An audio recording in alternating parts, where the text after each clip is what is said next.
আপোনালোকৰ মাজত এই কথাষাৰ মই প্ৰকাশ কৰিবই লাগিব।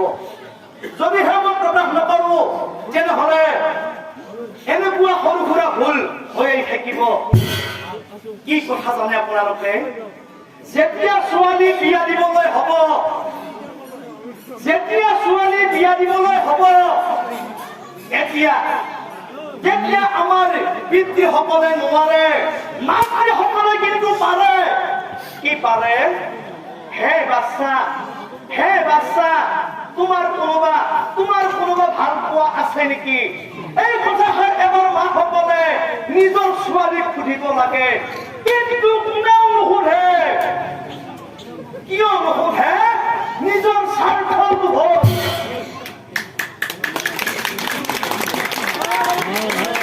আমাৰ জোৱাই চৰকাৰী চাকৰি কৰে, আমাৰ জোৱাই ডাঙৰ ব্যৱসায় কৰে, জোৱাই যে ৰাতি ৰাতি এইটো কৰে, এইটো কোনে জানে? ৰাতিলৈকে বেয়া বস্তু খাব, বেয়া কাম কৰিব, আৰু ঘৰলৈ গৈ কি কৰিব? পইচা মই দি দিছো, আৰু অলপ আছে খাওঁ দে। মই নাখাওঁ, মই ঘৰত যাই নাখাওঁ, মই নাখাওঁ, পইচা দিছো, মই যাই নাখাওঁ। হা, ঠিকে আছো না? মই ঠিকে আছো। মই আহিলো।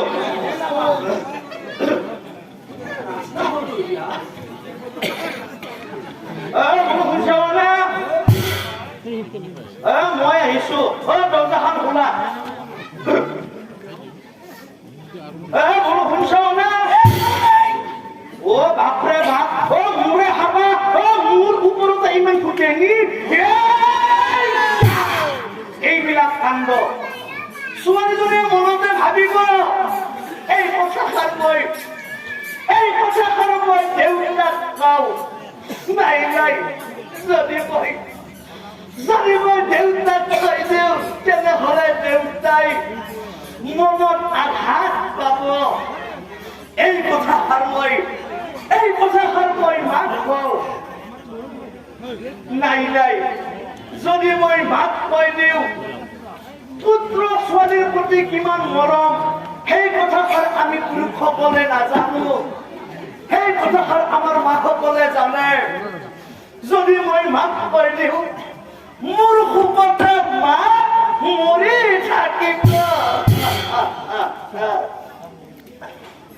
নিজে দুখত থাকি শাহু শহুৰক শুশ্ৰূষা কৰি, নিজৰ স্বামী দেৱতাক শুশ্ৰূষা কৰি নিজে কিন্তু শুকাই খিনাই যায়। এতিয়া বুজিলা বোপাহঁত, নাৰীক সন্মান কৰিব লাগে, নাৰীক সন্মান দিব লাগে। কিমান কষ্ট, দুদিনমান নিজৰ ঘৰ, আকৌ শাহু শহুৰৰ ঘৰ, কিমান বুকুত বেদনা লৈ জীয়াই থাকে।